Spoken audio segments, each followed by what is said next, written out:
na proud nga ako dahil nung 50th, yung 50th wedding anniversary ni Victor, kasama ako doon. Ako lang yung, hindi naman sa ako lang yung Pilipino na naimbitahan ni Victor sa golden wedding anniversary niya. O yun.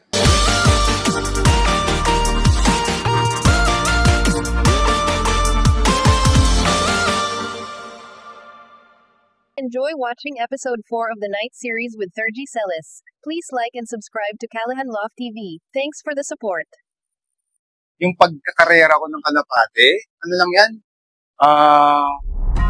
Talagang parang by mere coincidence kung ano man tawag mo doon. Kasi wala naman akong Kalapate dito sa lugar kasi bahay namin sa kabila, nandun yung ilan Kalapate ko. Pero bumisita sa akin si Jong dati, si Jong Benko, dahil naghahanap siya ng African. African yung target ni Jong. Tapos yung palis na siya, parang nabanggit niya na kung gusto ko ng Kalapate. Pero wala siya nakitang Kalapate dito sa lugar ko. Tapos binanggit nga niya na tawag dito, na kung gusto ko ng Kalapate, sabihin niya kasi si Victor, meron na lang ilang piraso na binibenta. 1998 yun. Tapos, dahil wala nga akong kulungan dito, sabi ni Jung, parang kailangan nating bilhin na yung Kalapate kasi baka wala nang tira. Parang ganun. Kaya, sabi niya, wala pa akong kulungan. Kaya, ang nangyari, yung kulungan ng lola ko dyan, bakanting banyo, yung banyo ng lola ko, yun ang ginawa kong, dito? Oo, dyan sa baba. Kasi binibano yun, ancestral, sabi niya, parang 1928 na bahay, binibanyo yun. Dinagay ko yung 16 yung initial na nakuha ko kay Victor 16 piraso. Hindi ko na alam kung babae o lalaki, basta kinuha namin yun. Tapos, pinagsama-sama na siya doon sa banyo. Tapos, kusa na lang silang nag-bid. Diba? Tapos, pagkatapos nung, siyempre, nag-bid na sila, diba? Nagmadali ako. Binili ko naman, binenta na rin sa akin ni Victor yung kulungan niya. Yung kulungan nga doon, di ba? Yung 1982 na kulungan niya ni Victor. Kinuha ko yan sa New Manila. Yun yung nasa baba. Yun yung 1982 na kulungan. Yan, lipat lang yan dyan. Pinatanggal ko lang doon sa New Manila Street. Ito. Tapos, nakakatawa nga niya dito sa banyo ko pinread. Yung mga ina kahit di na medyo nagkaedad na. Hindi ako marunong magkalapati. Yung mga pinakawalan ko lang dyan. Bumalik naman sila dyan. Bumalik sila dyan.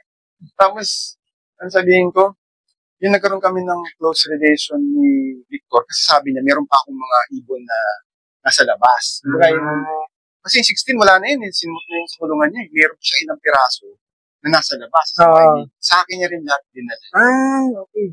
Nandun ko nakuha yung mga iba pang Pero yung dun sa initial na 16, dun ko nakuha yung pundasyon ko eh.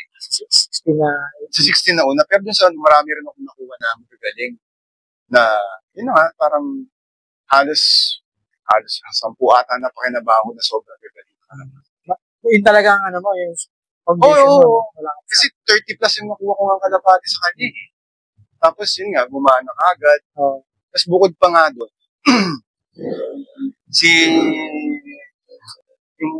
kaya ako napasok sa PHA kasi yung kapitbahay ko si Jimmy D. Si Jimmy D kasi, mas una ko siya nakilala kay Victor. Naging presidente yan ng PHA si Jimmy D. Talagang sobrang close kami. Sabay kami lagi pumupunta sa PHA. Pag yung submission ng clock, ganyan, yung dala ng Kalapate. Lagi kami magkasama pa magte-training. Ayun, kaya, yun yung parang kaya marami rin tayo na-close sa yung matatandang player sa PHA. Masaya din dati kasi yan sila Cha, di ba? Sila Wia, sila Chap Tingwi, si Cham Kansing. Puro yan na kumbaga nakakasama. Kasi nga dahil nga akin si. Tapos parang proud na ako dahil nung 50th yung 50th wedding anniversary ni Victor, kasama ako doon. Ako lang hindi naman sa ako lang yung Pilipino na naimbitahan ni Victor sa golden wedding anniversary.